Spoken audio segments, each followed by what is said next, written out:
Ribbon the boo. Skip Bobby the bow. What the hell, Raven? Okay. You ready for some of these dad jokes? No. But go ahead. No. Are you? Okay. No, I'm cool. No, are you? Yeah. Are you guys going to do this? We're in. We got to not Okay. laugh. We're Okay. not laughing. No laughing. No laughing. Why is cold water so insecure?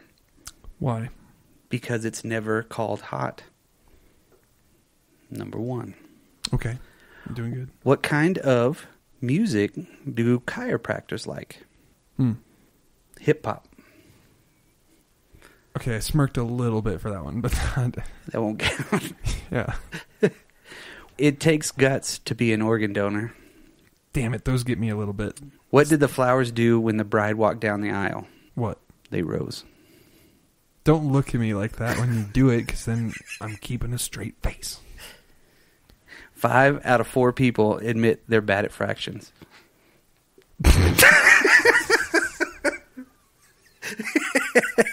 I like that one. I like that one a lot as well. That was really good. I'm trying to play stone face over here, but I liked it. No, I couldn't. I broke. Okay. All right. Dogs can't operate MRI machines, but cats can. I hate you, Brock. I just want to get you to laugh. That one got me.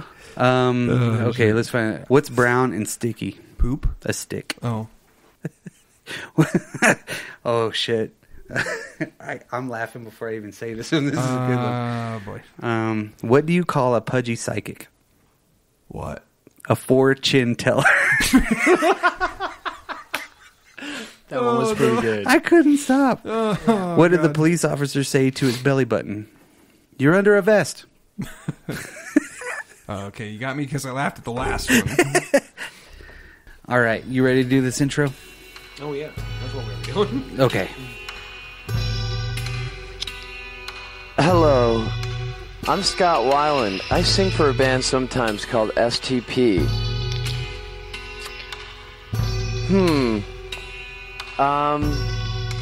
Maybe we can do an interview together sometime. You know, I'll dye my hair blonde and wear lots of jewelry. Perhaps I will change the name of my backing band to Love. No animosity intended. You're doing your job, I'm doing mine. Let's be friends. Can't we all just get along? Hi. Incense and lots of fluffy pillows, now soiled.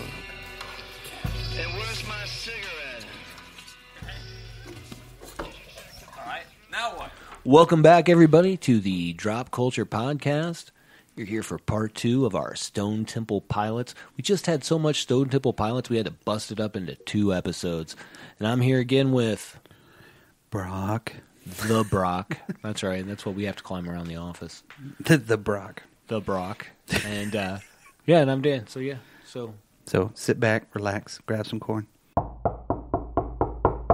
wait, hold on. Somebody's here. Hey, are you Can't guys start yet. recording? Hey, Hey, it's Mitch. Mitch. What's up, buddy? Nothing too much. What are you guys up to? Did you listen to part 1 of the Stone Temple Pilots podcast we did? Who's Stone Temple Pilots? Oh, yeah. Well, you need to listen to part 1 so you kind of get a history and a bunch of the first parts of the records. Oh, snap. I'll do it right now. All right. Perfect, man. Bye, guys. Clip, clop, clip, clop, clip, clop.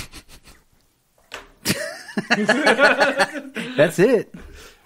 That's it. Quite good. Attack warning. Is it for real? Attack warning's for bloody real.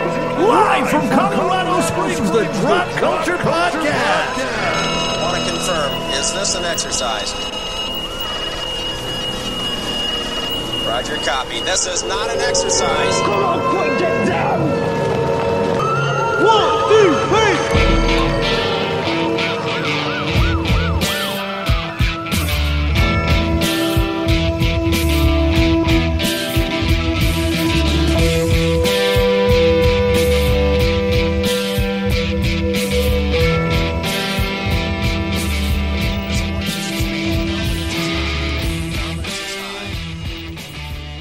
What else you got to say? Okay. So on Purple, Yes. so I knew a girl who got to go backstage and get a signature from the whole band and be backstage while they were performing. Wow. Which is amazing. Yeah. So yeah, that's all I know about Purple, other than the fact that I love this album. And it was another one of those that, like, once these albums got in your rotation, they never left in my life. No, you know what I no. mean? It was like, these are great albums. They're not going anywhere. Well, when me and my wife were dating, Mm-hmm. we lived in the shotgun shack, right? I don't know what that means. Basically, you can see the front door from the back door, Okay. and the back door from the front door, or Okay, front door from the okay. back, whatever. Yeah. You can see the back door from the front door, right? I see. So they call it a shotgun shack because you could shoot a gun all the way through it, right? I see. So I went to Walmart when we first moved in together, and I bought this record. I was like, man, I haven't listened to this in a long time. And there was 2 different versions of the CD, the actual printing on the CD. One had flowers. The other one had like a beehive looking thing. Yeah, yeah. And that's the one that I had to begin with. Somehow that, was gone, of course, because it was like 10 years after. Sure. So, I bought that record. I remember I listened to it all the time. And my wife doesn't really like the Stone Temple Pilots at all. Yeah. She's more, Cure and Morrissey, things like that. And a lot of really great music, but she never really liked them. She kind of always thought they were kind of cheesy. And I'm like, okay, no, I get it. Sure. But I love these guys. So yeah, I back in 2005, man, I grabbed this again. And then you have, so many good songs, man. Absolutely. Still Remains, Pretty Penny. Pretty Penny's awesome. Yeah. Silver Gun Superman. Big I love Empty. that song. Yeah. Well, of course you got Big Empty. Unglued. Army Ants. Yeah. Army Ants is fucking awesome. I like how this record is like a strobe light.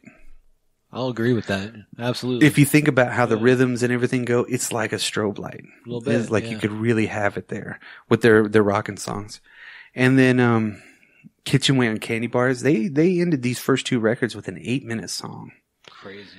But that was a wrap up. Yeah. They were into bands like Yes and stuff that were 10-minute solos with a paint roller and shit. Well, and they were, I mean, and to be fair, like when they were starting as Mighty Joe Young, they were playing more, what was it, kind of proto-punk a little bit. Funk. Funk, yeah. It was like Red Hot Chili Peppers type stuff. Yeah. I think... Sort of. Yeah. I think whenever they were first starting to, Robert worked at Schecter. Oh, Schecter really? Guitar Research or whatnot, right? Okay. So, because I've read extensively about, how he learned and, what he used and stuff like that. Sure. So he does have his own signature bass that he plays on tour, but he does play with the older Fender basses and everything. And, at that time it was all about, wearing the wingtips, they had the weird kind of a look to them, at that point. They look kind of, like mod a little bit. Yeah. Cause they went from the flannel wearing type dudes, in San Diego, sleeves all rolled up, hair slicked back to. They're like wearing black suits and hats. Yeah. In this one, they're all kind of like, ooh, hey, we got a little bit of money. Maybe I can be a style icon. And then, this is where everything gets really complicated for him because Weiland's drug habit really just freaking exploded. Yeah. It screwed him up. It did. And I thought it was interesting that he reached out to the media about it and had an apology letter from Courtney Love wrote it for him, right? I think so. Yeah. Something crazy like that. Yeah, he's something about introducing his friend Courtney Love, and she transcribed it or something, I guess. Which is weird. I didn't know that until doing this research. So Courtney Love, bad luck. Anyways, He even wrote a song about her too. Yeah. But he even said in that though, it's not he's got an addiction problem. So he knows it's a problem, but he also talked about the same thing that Cobain talked about was the media. Mm-hmm. me of it all. But they were another band too that was like fighting the ticket system. You know, Pearl Jam gets a lot of love for that because they did a lot against Ticketmaster. Mm-hmm. But I mean, early on, these guys were like conscious of that. They talk about like, you know, it's $50 for a ticket, and people can't afford that. So it's a good deal because we're here with two other bands, and it's $15. Yeah, you know what I mean. That's what you should be going to do. Yeah, absolutely. I mean, come on. I think for my ticket, I paid maybe 21, 25 whenever I saw them. So, I mean, that was still, for me, in 97. This is one band I've never seen live. Oh, for real? Yeah. Yes. Fortunate. Yeah, I feel bad for you, but you son of a bitch. You've seen so many more bands, just like my wife, too. She's seen so many awesome bands. But yeah, no. So he really kind of falls into this, and he hits him with the drug stuff. He does go away for a little while too. Yeah. I think at that point, right before they started recording Tiny Music. Which is, so real quick, because between Core and Purple, they took like a year off, right? Mm-hmm. Because they weren't getting along. Mm-mm. So we're already between number 1 and number 2. There's already some animosity, some sort of animosity that would cause that. You know what I mean? Between them. And then after that second album, now we have the little bit more clarity on like the drug habit, you know, things like that. Things start growing problem wise. Right. So you got the band, the core band, the music, the people playing the music. They're one side and Scott's on the other side, right? And he's like, man, fuck it, you know, I'm gonna do what I want to. Right. Always had that idea, get it, understand, and that's why I always felt bad about the Stone Temple Pilots, because it seemed like they had so much promise, and it always got taken away at the right time for them. Yeah. And I hate to say it was the right time, but shit. You know, I mean, it was right before they were about to break like bigger than anything. Right. You Absolutely. know, I think that if they would have stuck it out with each other and he didn't have that, they would have still been today. They would have been like a modern day Rolling Stones almost. Right. But they just, because of him, they imploded, but they didn't carry on. They did, but they didn't carry on the right way. They were trying to keep it alive. Well, there were some lawsuits in there too. Mm-hmm. Yeah. But at least before that, when he does get out of, you know, rehab and all that, and in that time, I mean, you've also had them, they've won so many awards at this point. This album was, Interstate Love Song was on the top track, like the number 1 song for 15 weeks, dude. So uber success. Yeah, you know what I mean? I think it's one of the most popular songs of the 90s. Oh, you know, 100%. I think it's remembered that way, like in the top 100 songs of the 90s, or the top 10 songs, something like that. It's like 1 or 2. It's up there, yeah, for sure. But then we get them back together, and this is pretty cool because obviously they've had this time apart. They've had this kind of another traumatic experience, you know, probably even more traumatic, I'm sure. So they just rent out a mansion on the beach in Santa Barbara. Pretty bitchin'. Fuck yeah. Yeah. Yeah. Now, we've had all these years to kind of, from 92 to 96, you know, now that we've been stewing on these records. You know what I mean? Exactly. Like literally just over and over and over and over again.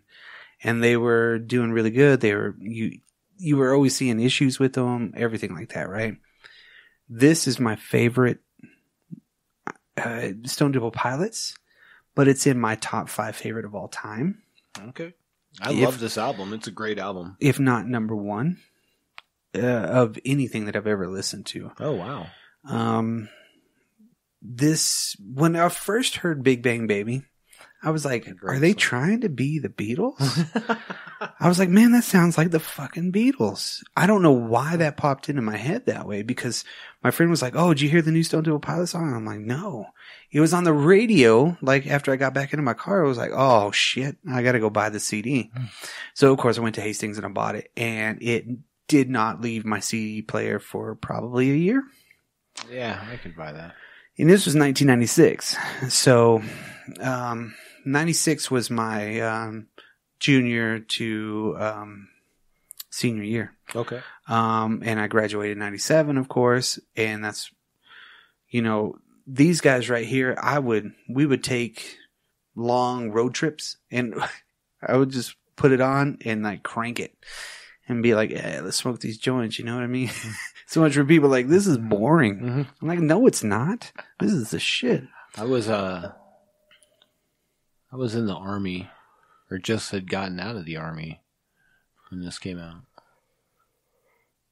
And it was one of those too. I mean, I was pretty young still, so it was. I mean, we just rocked this out and smoked left-handed cigarettes all the time. Yeah, dude. Road trips were a thing, Yeah, this was the shit that I would put on while we were driving in the country. Yeah, absolutely. Let's fucking go. Let's drive for 3 hours one direction. We'll get back. I got $20. Let's roll some J's. Let's start riding. When it kicks off, you have the press play, and I mean, it's kind of like, it's really that really cool kind of like little jam, right? Then you got Pops Up Suicide. Damn. It's just it sounds so raw to me, but yet I love the way it sounds. Yeah. I love the, like almost everybody in the studio at the same time playing, they're playing in a closet or something, you know what I mean? Right. It's just, it feels real. This record feels more real to me than almost anything I've ever listened to. It's probably got the most, effects, compression, whatnot. You know what I mean? Brendan O'Brien was pretty awesome with every single one of their records. Yeah, I mean, he was 100%. just so good with them, and they just felt at home. But they did kind of what Zeppelin did at Headley Grange on number 4, on Led Zeppelin 4. Mm-hmm. They rented Headley Grange was where they rented and they did, all the freaking stairway and shit like that, right? But they did basically the same thing with this record. Yeah. And they broke new ground because it was not Stone Temple Pilots. It was definitely a different Stone Temple Pilots than we had ever heard before. And it was like, what in the holy shit? But this is where I think you really understand where they came from originally. Yeah. Because they weren't that heavy originally. No, they... Not in their Mighty Joe Young / swing. Yeah. Whatever the hell that was. Yeah. No, they literally had this... Again, it was like they were playing through cans. That's the feeling that I get from it. And it's so personal to me that I love that. I love that sound. I love the crushingness. And it's not a freight train. This is more like you're riding in a station wagon. Yeah, absolutely. But it's worth it. Now, I listened to this thing, probably, I remember one time me and my dad went to go take my sister back or pick up my sister from Chicago. So we drove from Amarillo on 66, right? All the way up there. This tape was in there. My dad was like, oh my God, will you please freaking change it? I am so tired of listening to this. It was like hours on hours on hours. Like, this is my favorite record. It was the one that I listened to way more than I did Core, but I was 100% on it. I bought this album when it came out. And by album, I mean a cassette tape. Yeah. On tape. And, I had it in my car and I played it a lot. God. But Core is still my favorite Stone Temple Pilots album. And that's really hard to rank because I really love Plush. I really love this. Tiny Music is an awesome album. It's way different than anything else they had put out at the time. That's why I like it. It's which super cool. Yeah. You look at another band that both me and you're really familiar with, Queens of the Stone Age too. Yeah. So their first one, that was kind of like that. This is what we do. Mm-hmm. The second one was, holy shit, we can do something a little bit different. And then the third one was like, yeah, no, we're going to kick you in the teeth again. And with this right here, it was the same kind of progression, but it was like, you know what? We're just going to chill. Yeah. And not like Dave Grohl coming in and playing drums for him. Right. And, everything that they did, I think Kretz even played on the lawn one time. while they were recording. But because he wanted to play somewhere else, but they couldn't. Like, there's no power. Like, he couldn't get to where he wanted to be. Yeah, like on the what was it, the tennis courts or something like that. Yeah, I don't know, something. But yeah, I mean, you hear that in there, like on the Lady Picture Show. Whenever he's hitting, he's got this really weird cymbal that he hits. It's kind of like, I don't know. I know it's like a ride and there's like a china on the top of it or something. And he's hitting that. It sounds like a trash can. Yeah. And I've loved that sound. It's like boom, boom. It's just so like, I don't know. Concussive. I guess that's a good word for it. That would be true, I guess. Yeah. Yes. But it kicks your ass. Cause, Tumble in the Rough was, I mean, that was another one of those. It was like being in a washer, or a dryer. It was like boom, boom, boom, boom, boom, boom. It really kind of gets you. Big Bang Baby. That was the one that I think that was one of the gas. Yeah, I know. It was just like so fun. Wasn't that their first single? Mm-hmm. That was the one that I thought that was the Beatles. I was like, yeah. This is the fucking Beatles, man. And then you got, Lady Picture Show. Lady Picture Show.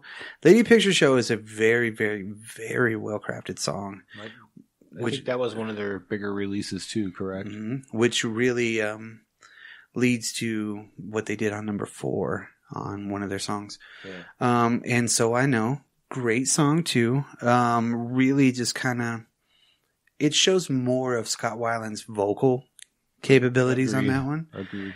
Then you got Tripping on a Hole in a Paper Heart, which really does kind of bring you more of the hard rock kind of a way, but at the same time has the same kind of feel, the same kind of sound to it. Then you get Art School Girlfriend. Yeah, Art School Girl. Yeah, is like pretty badass. I love this song. Yeah, it is, and again, it's them just sitting around jamming, and they're like, "Man, that sounds cool." Right. You have Adhesive, and that one's a freaking epic of a song. Absolutely, and I can't remember which band members, but I want to say it was a couple of the band said that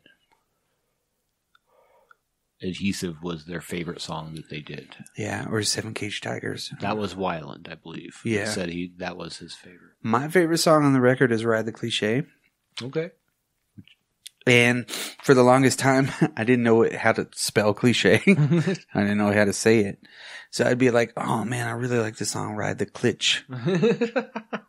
And then, years later, I was like, cliche. Oh, son of a bitch. I loved it. I fucking loved it. But I love his bass line in that one. Yeah. The way it just goes up the scale and then it kind of comes down. And it's like, boom, and it hits you and then it comes back down. But they're doing it on guitar and bass, which is so awesome. Yeah. Daisy, the instrumental. And then you got that 7 Cage Tigers to wrap it all up. It's a great song too. I don't know that I have a favorite song off this album. I like the whole album, but I probably honestly listen to Art School Girl more than any of the other ones because my daughters like that song too. Because I'm a good influence on my children. Yeah, I mean, great song, just absolutely amazing. But I love the whole album, and I don't really think I could rank them. Yeah, I look at Ride the Cliche, I guess, as a musician or as somebody that does it as a hobby because I ain't no fucking real musician. That's not true. No. But anyway. I put that on my son's birth certificate. It was like, what's your profession? I was like, salesman, musician. My wife was like, what the fuck did you put that on there for? I don't know. It sounded cool at the time. Absolutely. When somebody down the line does their ancestors, they're going to be like, oh, he was a musician. That's cool. And a salesman? No way. So, speaking of the years that these came out, right? So I was young, really young whenever Core came out. So very impressionable. Of course, kind of growing up a little bit more experimentation. Their records, were they were chapters. I can look at each one of these records as a chapter in my, teens to adulthood, maybe. Yeah, somewhere around there. Because after this, number 4 comes out. So, before we even get there, hold on. This was a culmination of my life at this point. I'm going to find this. While you're finding that, we talked earlier about Corrigan, and there's actually a quote right here, which is funny. Or not funny, but it was STP's third album that had got me hooked, a wizardly mix of glam and post-punk. And I confessed to Scott as well as the band many times how wrong I'd been in assessing their native brilliance. That's high praise from somebody like that. Is considered a genius. Well, here's the next line is, and like Bowie can and does, it was Scott's phrasing that pushed his music into a unique and hard to pin down aesthetic sonic sphere. It's crazy. Yeah. But he puts him in the same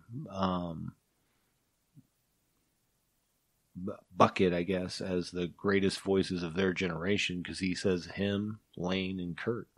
What we just talked about. Exactly. Yeah. I didn't know that. Didn't even realize that. Yeah. Well, not only was I 17 in 1997, that was my senior year. Okay. My life, like I said, I had grown up 100% with Stone Temple Pilots. They were a soundtrack to my life. No shit.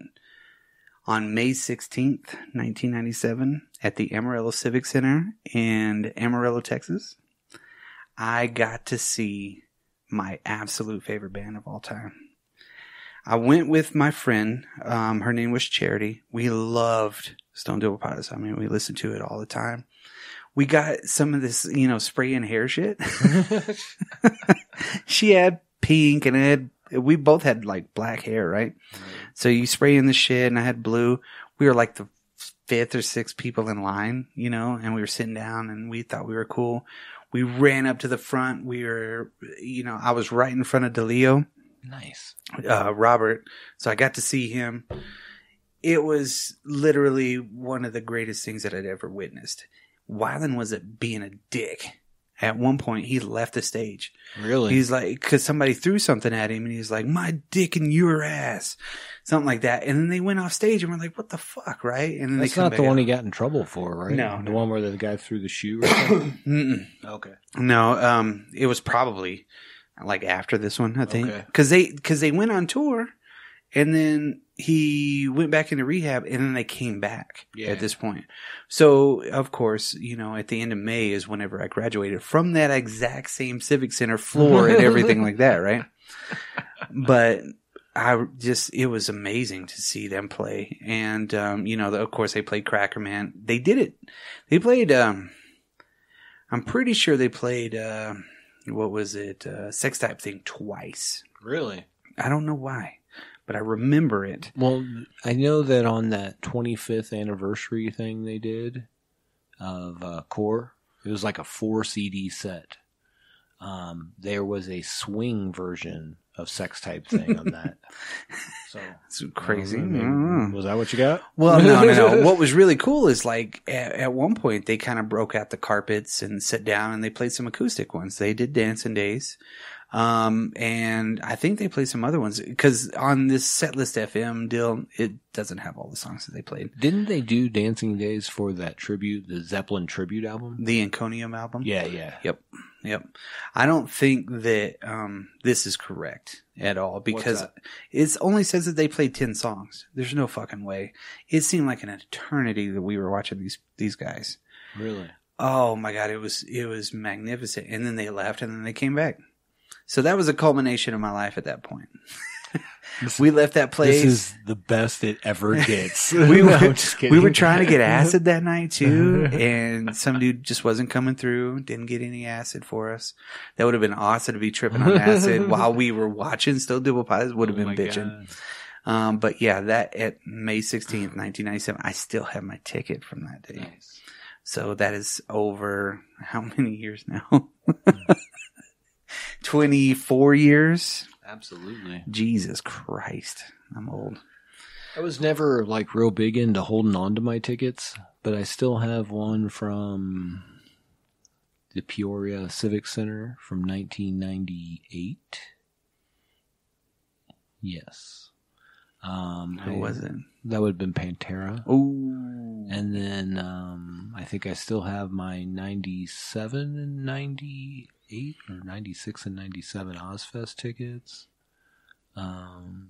I don't think I have any of the other ones because I just didn't care. I don't even know why I still have those. You know what I mean? Yeah. It was like a particular time in my life where I like had stability, I guess. Yeah. You know? No, it's the same thing. Like every once in a while I'll find these things and I'll be like, holy shit, I still got this? Right. And then, 3 years later I'll be like, oh my God. It's a surprise every time. Hey man, I found this box with this. But it's weird where I keep that one. And I know I still have it, but I don't even know where this is at. But I have a autographed picture of Pudge Rodriguez. Okay. The catcher for the Texas Rangers for the longest time, Hall of Famer, right? Pudge, yeah. I had a plaque. Isn't his name Ivan? Yeah, Ivan Rodriguez. Oh, it's Ivan. I'm sorry. And this was his rookie year, but we went to a baseball card show and went and saw them play, right? Nolan Ryan was there, everything like that. And he was signing autographs at this baseball card show. So we got an autograph of Pudge Rodriguez, and I still have that, but my Stone Temple Pilots ticket is down there. So I go from adolescence to freaking like, I'm old now. I'm 17 instead of 11, which is so crazy. Every now and again, I find my cards that are signed by Jim Lee and Rob Liefeld, and I'm like, wow. Yeah, see? Exactly. What? Like, do I hang this up? I just put it in a little plastic box that's made for cards, and it disappears for another 3 or 4 years. Right. With that Pudge Rodriguez one, I need to find it again and see if I could sell it. I don't know what the market is for. Come on. Take it to a baseball card shop. They're like, I'll give you $350. Gotcha. They're like, here's what I'll do. I'm going to throw in this Darryl Strawberry and Will Clark card. That's Dan Tribble's favorite card of all time. And you just walk away. Yeah, it's like, take it or leave it. Here's my Jose Canseco rated rookie. So again, back to the Pilots. Talking about baseball cards. Right. There's been a lot of baseball talk on this Stone Temple Pilots episode. It's crazy, huh? It really is. Yeah, well, that's what I was doing at that time. Sure. That and drugs.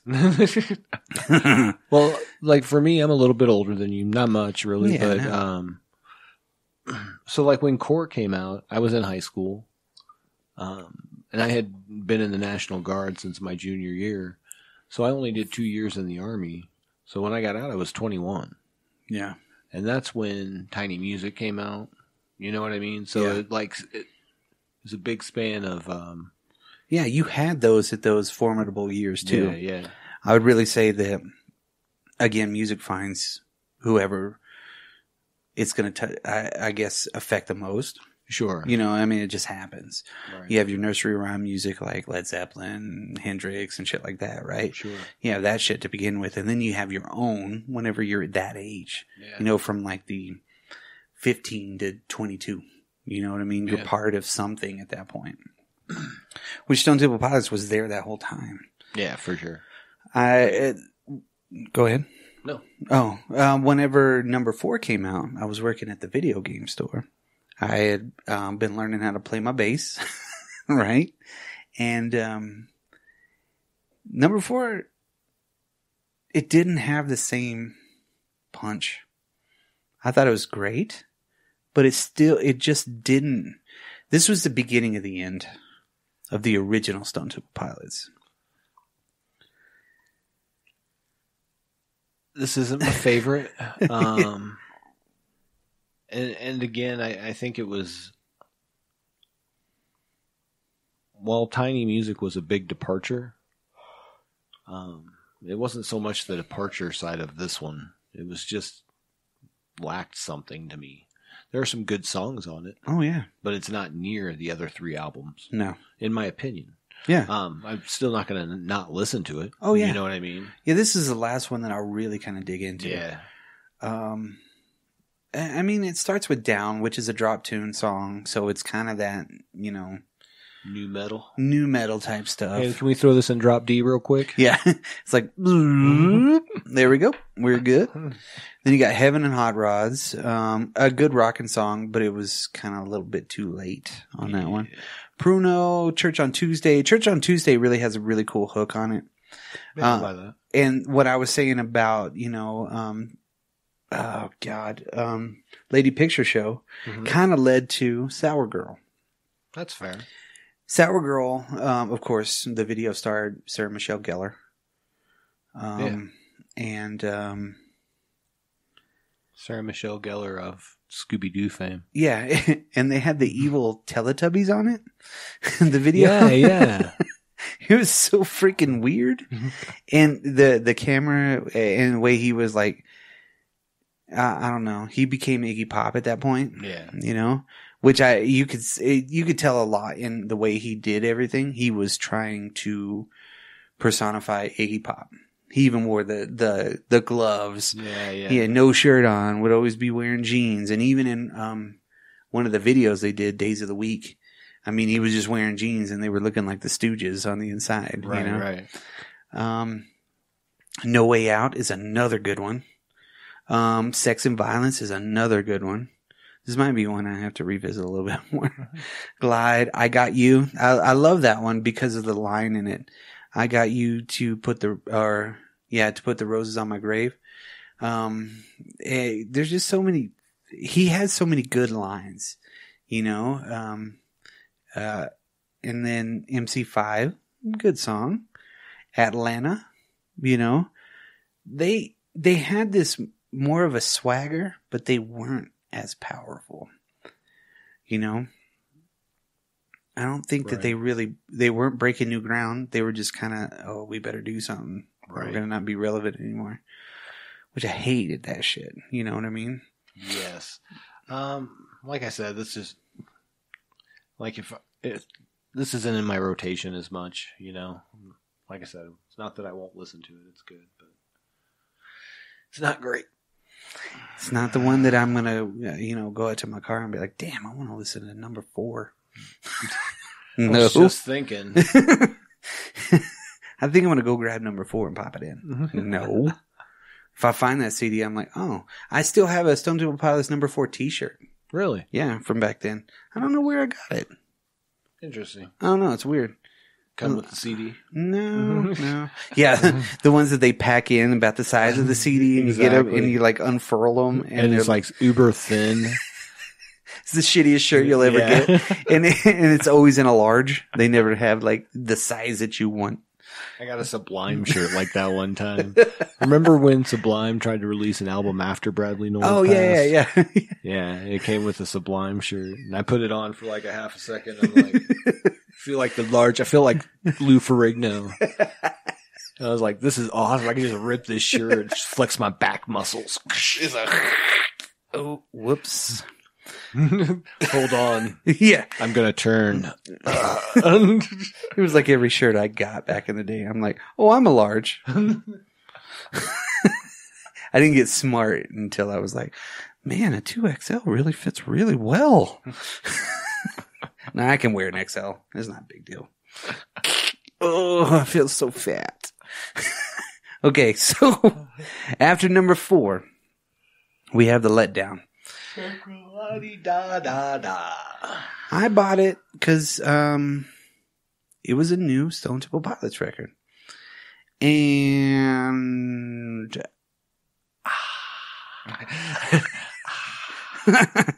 okay. I will tell you that Too Cool Queenie is an awesome song. Okay. I think Hello, It's Late is an incredible song. Right. Days of the Week is a cool kind of a rockin' song. Hollywood Bitch is kind of in the number 4 vein. After that, they have a song called Bipolar Bear. Yeah. That's true.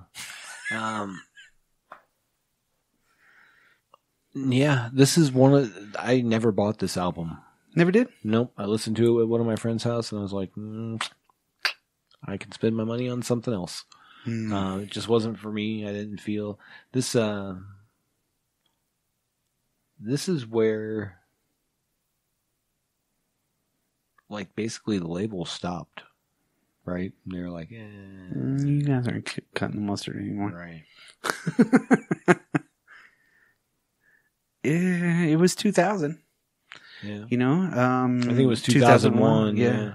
Because it was right before they had that song that they tried to do the Spider-Man soundtrack, and Chad Kroger's song won out for the lead single for it. God. You got beat by Chad Kroger. Oh, you suck. Needs a hero to save him. Whatever. I can't hate on Chad Kroger. Yeah. He makes music and makes money. So whatever. Yeah. Somebody likes him. I guess this is about the time that they really kind of hooked up with like Linkin Park, which I don't know why. I think they didn't they tour with him at one point or I something. think so. Them and the Chili Peppers. Yeah.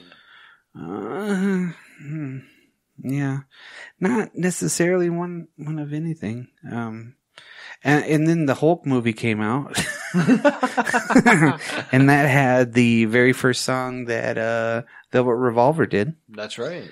And I was watching something the other day where they were. Are you talking about Ang Lee's? Yes. Yes. It was at the end credits, and Yeah. you're like, "Oh my God, Slash is back!" It's Guns N' Roses with Weiland, which was their kick-ass band. Weren't they already a band, and then he joined them? It was basically Guns N' Roses. Yeah. It was like everybody but Axl Rose. Yes. And here's Scott Weiland. Yeah, so they're like, who could we get? Oh, Scott Weiland. I was watching some documentary about the formation of it, and they were all in like their studio, which was badass. Like, I mean, Duff and everybody are there. They're like kicking ass, right? And they're like, yeah, no more leotards. Now it's leather, you know? And they were waiting for Weiland to show up, and he didn't show up for like 3 hours. And he came in and just killed it. And they were like, man, we love you. and then he started doing more drugs. Yeah. They're like, man, we hate you. The Wasted Youth, David Kushner. Oh, okay. He was also in the in Velvet Revolver. Yeah. Army of Anyone was one that I never knew existed until later on. Okay. Whenever you were able to download music. And I'm not talking about Napster download. I'm talking about downloading from the Google Play Store. Oh, okay. I was like, oh my God, what is this? And Richard Patrick is a great singer too. Of course, he was, one of the touring guitarists for Nine Inch Nails back in the day. Then he did Filter. Yeah. Hey man, nice shot. That's right. Another memorable song. Absolutely. Well, I'm just throwing it out. That's when most people would know Filter. Yeah, pretty much. Short Bus. Yeah. I saw them live too. I did too, here in Colorado Springs. Nice. I saw him with $8. I saw him with who? I don't even remember. Maybe it was White Zombie. And yeah, Filter was awesome. They were good. And they didn't have any kind of stage show because Zombie had like fucking the whole stage. So they had like 5 feet. And that was it. Oh, and then they had the crowd, and it was pretty fucking bitching. Right on. And yeah, no, Stone Temple Pilots, I mean, they could have carried on if they would have changed the name. I think that if they would have changed the name at this point without Weiland and been like, we might play those songs. We're not gonna play those songs, Yeah. That's not the route they went. No, they didn't. Because they released that. They had the Thank You collection. Did you ever get that? Yeah. It had the DVD where they had the live shows, and then plus it had all the behind the scenes stuff. It had all the stuff that they recorded for Shangri-La-Di-Da. And then that song, All in the Suit That You Wear, I don't even remember it. But that was the one for the Spider-Man. That's what they recorded for the Spider-Man soundtrack. Yeah, but the Sam Raimi Spider-Man. But it ended up being not Tom Hero. Holland. Yeah. He's a hero, cause I'm not gonna leave me alone. Wow. Yeah, right. No, I really, I still every once in a while. Safeway. Yeah. Tad Safeway instead of Chad Kroger. Oh, that hit hard. That was good. But after that, I kind of like lost interest because at that point too, if you think that was in 2006, 2007 or something like that. Yeah. That was when. Yeah, that was Velvet Revolver. Yeah, that was it. You know, at that point, I was kind of like, Stone Temple Pilots need to be done. Yeah.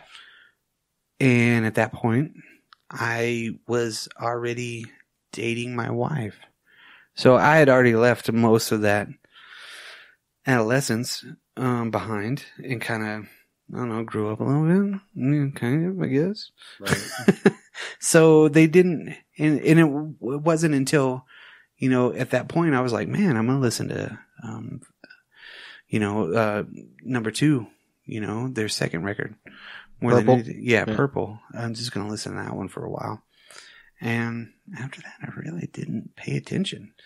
I did see. So I don't think that, because it was in 2008 when they rented that Houdini mansion. They did, or no, not that where they rented it, but they did a private gig at the Houdini mansion. Yeah. So not to confuse the other place where they rented, that was the Houdini mansion. Yeah. Just so we're on the same page. Yeah, they made the video at the first one. Yeah. But, so I mean, that's really, because they got back together after Velvet Revolver for like a half a second. But it was like a 65-date tour, I think they did. So, I mean, that's pretty big. Well, yeah. And that was 2010. That was 2008. Oh, goddamn. And I mean, the whole time, like Weiland already had a solo album out. Yeah. And then, like, his second one came out right after they wrapped that concert or tour. Yeah. Well, he had 12 Bar Blues the same time because Talk Show came out first. Right. And I remember them, the band kind of sitting there thinking, okay, this is a Stone Temple Pilots song. We're hoping we get back together. And this is a, Dave Coots freaking Talk Show. Right. When you listen to Talk Show, I'm sorry. They just take a rest, And they love to play music. And if they would have just been like, fuck it, screw you. If you ever get back together with us, you better try, because he really did kind of fuck with them, Right. Again, they were kind of coming back. Tiny Music would have been another breakthrough. And then they hit number 4 and then, and then really they just toured. Like once they got back together, they just toured up until like the end of like 2011. They split. Really, Yeah. It was 2012. I don't know. Later on, remember when Yahoo was doing live concerts? Yeah. You remember that period? It was, God, I don't even remember. Maybe 2013, 2014, somewhere around there. Okay, yeah. Well, they had a live concert at a small club with Chester Bennington singing. Okay. And I remember sitting through it and thinking, okay, he sings his songs pretty good. Sure. It's not the same. Of course not. And of course he was trying to play guitar and everything like that. I was like, no. Yeah. Nope. But they were doing all their old stuff and everything, and I don't know. Well, so I know he did that concert and he did that benefit concert with them. He toured with them for a little bit. Yeah. Right. God. Then, I was trying to think because when did they not have a full album? No. It was the EP High Rise. Gotcha. Yeah, I remember reading about it and reading how again it was a Gear magazine. So it was how Home Dude DeLeo loved this Rickenbacker bass that he had, and he played it on their big track for it. And he loved it, their single for it. So they were hoping, that he was going to stick on. Right. And he was coming back every now and then of course. Then he went back to Linkin Park, right? Yep. Yeah. Then of course he died too. which sucked. Why? So Bennington left, and like a month later, Scott Weiland died. Mm-hmm. Yeah, and that was a big deal because I think they even Weiland at that point too had been married, had a kid, but then got back on the wagon. You know what I mean? Right. And started fucking up. And then even after he died, his wife was just like, "No, it's his fucking fault." Right. You know, he's the one that's fucking doing this to himself. Alcohol, pills, and cocaine. Yeah. But because he was with the band, the Wildabouts at that time, the Scott Weiland and the Wildabouts. Yeah. And I don't think I ever owned that one. I did not. Yeah. And it just kind of, you know, you could tell, because I saw some YouTube video of him singing a song. And he was fucking wasted. And he was like,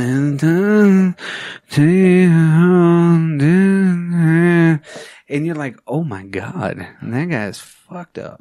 What do you think you are, Jim Morrison? Right. He was bad. It was like really bad. And they said it was exhaustion or some bullshit, right?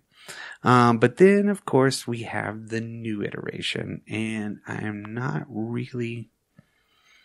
Nope. So the first time I heard anything about this, it had to been like 2018, I would say. Yeah. And I was on my way to work, and I heard a thing like they were talking, and I don't know what I was listening to, where they started talking about Stone Temple Pilots, and they were like, and there's their new lead singer, you know, Jeff Gutt, and I'm like, who the fuck is Jeff? And they played a song, and I was like, that was pretty good. Yeah. You know? Yeah. That was like, I don't think it was like anything I don't think it was a cover. I think it was something they just sang, like their own song. You know what I mean? And I was like, oh, that's pretty good. I never bought it. I mean, it's just not the same to me, I guess. And I think, like you said, had they just changed their name and moved on, no problem. No problem at all. They don't need to be Stone Temple Pilots. No, they could have been the Stereo Temple Pirates. They could have just got rid of it and been swing again. Yeah. You know, I would have respected them at that point with what they did with their music and been like, oh, so it's the DeLeo people and Kretz. Okay, it's old Stone Temple Pilots, but it's new. Okay, cool, awesome. Because again, DeLeo's he was playing with Robbie Krieger. He was part of the Hollywood Vampires. Yeah. DeLeo's, God, he's been doing tons of shit because he's a great musician. You know, Dean doesn't really do a lot of stuff outside of it. I think Kretz does. And Jeff Gutt, X Factor. I never knew the dude. I know he sounds a lot like Weiland, but he doesn't have that same thing. No, and nothing against him. I didn't watch that X Factor show that he was on. I don't know anything about that. And he's fine. I'm sure he's great, but why not just again? Right. It's a new band, you know. Yeah.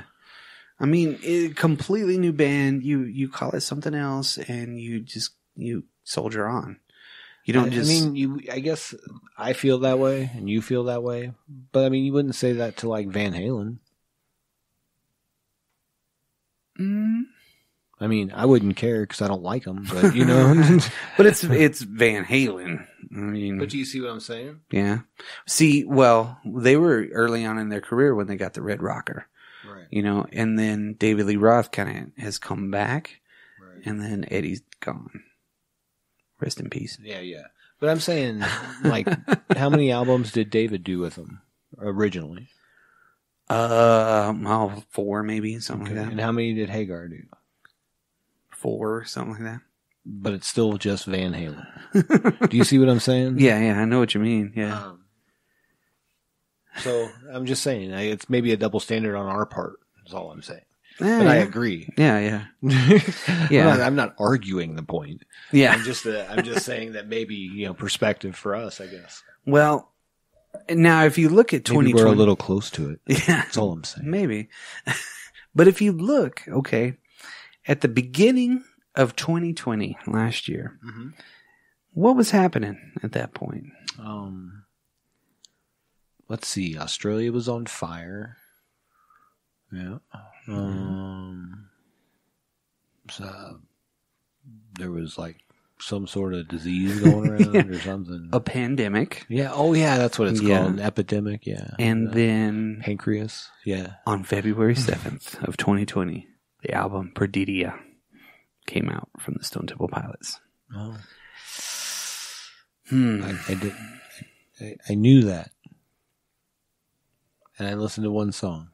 I didn't listen to any of them, I don't think. Well, it's kind of like I do with everything. I'm like, let me listen to one song. If it captures me, maybe I'll grab it. You know what I mean? Not this one. Well, it didn't. You didn't grab it for me. It didn't have it at the very beginning. But again, I don't want to. No hate on those guys. That's awesome. You know, whatever. That's cool. It's just not for me. Well, yeah, they went into that again. I guess like modern Dr. Hook. You know what I mean? Right. Which I love the band. I think that the band is fucking incredible. Absolutely. I think the way that they played, and of course, if you have a backing band to a vocal stylist like Weiland, you're going to crush everything. Look at the Doors. Oh, absolutely. Fuck, man. I mean, the Doors, if the Doors were to do an instrumental album, it would have been awesome. As a band, with the three pieces that they had, no bass player. Right. Awesome. You know? Great band. Great backing band for Jim Morrison to do whatever he wanted to. And he was incredible. Just like these guys. Yeah. Agreed. But I think that a lot of times with bands like this, there is a lot of unrest in the bands. You know what I mean? Like you look at the Doors, there was a lot of unrest behind the scenes between the band members. Oh, yeah. You know what I mean? Yeah. Same here. Yeah. Though I say that like the DeLeo brothers, of course, and Kretz, I mean, they were almost just solid the whole time. You know yeah. what I mean? They just wanted to play music. Yeah. And I know Weiland, you know, he became kind of a poster boy for that lifestyle. Yeah. You know, he even says it in his autobiography that he just kind of lived in excess, you know, for the longest time because he was always chasing things. He didn't have to, you know. And then whenever he got married, you know, his wife is in the video for Days of the Week. She was some model or something like that. And she just was like, no. Mm-mm. And whenever you look at the legacy of these guys, again, they were my band, you know, throughout my formidable years. Sure. You know, I'm still growing every day, and I'm still looking at the lessons that I've learned from the music and the experiences that I had while listening to this music. And, you know, I really do enjoy every bit of my time listening to it, you know, because it was always there. Right. Things come and go. I think that was for a lot of people. I mean, they sold 40 million records worldwide. God. What? Yeah, and, you know, Plush is not making like the Black Album money. You know what I mean? Right. But, you know, they're still making dough out of that. 100%. I agree. I still want one of the Model T basses. One of the DeLeo Model T basses. I think that would be the ultimate bass. There you go. I need to play one because I love my jazz and I love my P. So his is a hybrid of both of them, but it's in a Telecaster bass style.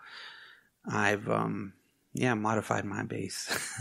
Kind of look like his. Nice. Which is me. Except for I put the Ouija board on my pickguard. That's right. Actually made the pickguard out of a Ouija board. Hell yeah. But, you know, I mean, this is going to be the band that I'm in the old folks' home. You know what I mean? It's going to come on the radio and I'm like, God, Core was a great record. Now his, I like how it's going to come on the radio. Yeah, right. Like, yeah, I'm going to have it in my hearing aids, you know. I'm like, I'm listening to the radio. The time to take her home. I'm like, yeah, I remember that one. Hey, let's watch The Crow. Well, I think like Wyland's kids and everything like that. I think his son and like Slash's kid or something like that.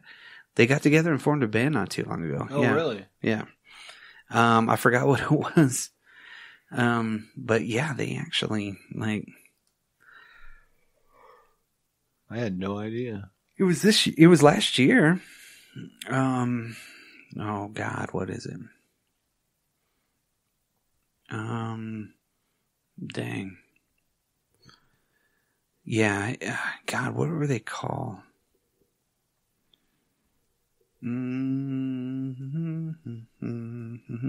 Gotta keep no dead air. Oh, Noah Wyland? Noah Wyland, yeah. And yeah, they formed. It was a couple of Slash's kids, huh? I think so. Something crazy. Project 208? Yeah. It was actually not Suspect bad. 208. I'm sorry. It wasn't bad, but it wasn't great. I've not heard it. Yeah, I don't really remember. Interesting. Her name was Noah Forsberg. They're no Wilson Phillips. No. Wilson Phillips. I mean, if we're going legacy bands. Mm-hmm. They're no the Nelson twins. Oh. Let's do some spins in my freaking spandex with high tops on. What was with that? You know, I mean, you're wearing spandex, but you still want to be masculine and wear, leggings with high tops? No. I want some high tops. I do. I look at the Jordans all the time. I'm like, man, I want some old school ones.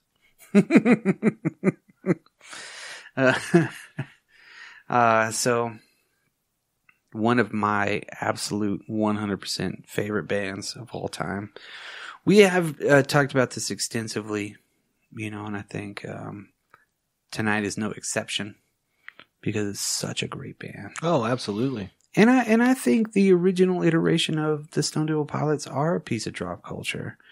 They're in the lexicon, but it's not the same anymore. No. They were there. They were huge. They were awesome. And then it's like, well, I think if you go up to, someone in a, like, I don't know, 16 to 24, demographic, and ask them about Stone Temple Pilots, they're not going to know much. No. And if you ask them about Nirvana, Pearl Jam, you know what I mean? Those are the ones that are going to stick out. Right. STP is going to stick out to the people that were there. Right. And I think it's a bridge music too. It's what I mean by that is people that are into like the Nirvana, Pearl Jam, stuff like that, and people who are into the harder stuff can converge. Right. With Core. Yeah. Yeah. I mean? And maybe even Purple. Yeah. I think they'll have another kind of rise. They'll be, of course, like Zeppelin and everything like that. They'll have another generation. Is that grunge rock? We'll turn it up, man. Dude, imagine that one, right? Okay. I could just see the commercial. It's like, grunge dudes, right? Some dudes like, I remember the days of wearing flannel shirts, Doc Martens, ripped jeans, and like, some woman that looks like a mom is like, yeah, I remember shoulder pads and, choker necklaces. But do you remember this? And they're standing by a freaking Saturn or some shit. Yeah, it's a Toyota. A Yugo. Yeah. They're standing by a Toyota from fucking 1993. And they're like, oh, and it's paper cuts. It would have to be a 1993 only vehicle, or like it would be a Geo. Ooh, that would be it. Yeah, a little Geo bitty Storm. A little bitty roller skates. Well, the Geo Storm was the cool one. With the styling, but was still really just that same car with maybe I don't know that it had a bigger engine. It had a decal in it. I think they were basically lawnmowers with no blades. A friend of mine had one, a little blue roller skate. It's a piece of crap. Yeah. They weren't great vehicles. No, they were But they were cheap, so everybody that was working and in school, you could maybe get one after you get out of high school. Yeah, they had a 10-gallon tank. Everybody had one, yeah. Yeah, and you could really drive forever. You could. On no gas. But yeah, that's what we're going to see. Yeah. We're going to be like, oh man, I remember that. It's all dun, dun, dun, dun. Grunge, man. And they'll be passing, they'll be listening and driving, and they're going to pass an Eagle Talon. Damn. And that's straight 90s. Oh my God, the Eagle Talon. Eagle Talon was a bitchin' car, man. It was cool looking and small. Yeah, my mom. Well, the first time I listened to, what was it? My mom was taking one on a test drive for a couple days. She really wanted that car. But we couldn't afford it, because we were 4 months behind on always, whatever. But, God,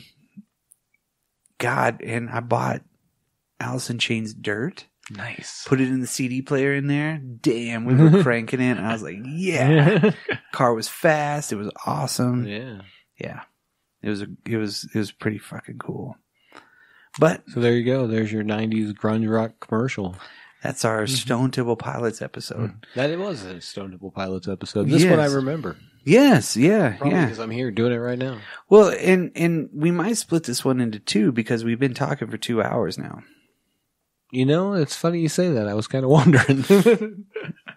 I think we should split it into two, and we can kind of get rid of this little part right here and split it into two. Yeah, because it's been an hour and 51 minutes. But that's some okay. I'll give it a second. But that's the thing about I'm like, are we clear? Okay. A great music or a great band is you could talk forever about 100%. Yeah. And it's still relevant to you because every bit of it you love. And I'll be honest, Velvet Revolver took a minute for me to warm up to. I didn't like it initially. Yeah. I was like, I don't know. I think I was in that Stone Temple Pilots mode. It was, way different in my opinion. Yeah, it was Slash being Slash. Yeah, Slash is a great guitar player, but he sounds like Slash. Yeah, that's understandable. Oh, of course, but it doesn't really go. Must have been some magic in that old top hat he found. He's a rock and roll snowman. That's right. But yeah, Stone Temple Pilots. The original iteration was my favorite. Of course, with everybody. Tiny Music is one of the greatest albums of all time. And I think Core is better, but that's okay. Hey. To each their own. We can differ. That's right. Because it's Stone Temple Pilots. It's still Stone Temple Pilots, and we'd still listen to all those albums that we talked about that we liked. So. And if you want to chime in on your favorite Stone Temple Pilots, or if you hate them or whatnot, we're on the web at dropculture.com. What? Yeah, it's pretty awesome. You can find us at Facebook, Drop Culture. Twitter, right? Yeah, Twitter. At Drop Culture. At Drop Culture. Instagram at Drop Culture, or Dangerous Days, or Skeletons of Memory. You can email us at dropculturepodcast@gmail.com or Yahoo if you really want to. Right. Yeah. Yeah, we're at both of them. Yeah. You can hit us up on AIM. Yeah, AOL. Netscape Navigator. Yes. Yeah, we have a Netscape Navigator email address. a .net. .quest. So, anyways, if you enjoyed what you listened to, or if you have an opinion, any opinion, leave us a comment. What's your favorite song? Yeah. Go to your favorite platform and give us a like. Flip us off. Do whatever you want to. Yeah, I will tell you that for every review we get, Brock gets to punch me in the mouth. So, just throwing that out there. If you want to see Brock, the old 1-2, I'll take a shot to the mouth. And we've been known to send a random gift to certain people that write in. That is true. So, if you're on the East Coast, though, you need to take a trip to Washington, Virginia. Beautiful country. Yeah. And say hi to everybody at the restaurant over there. And thank you guys for listening. And thanks everybody else too. That's what I'm people saying. from that one town. No, I'm not just saying from the one town. It's just like thanks for everybody That's kinda for what listening. it felt like for me. Like those of you in Washington, Virginia, thank you. Fuck everyone else. No, thank you for listening. Of course, I agree. Yes. Yeah. So with that, I'm Brock. peace.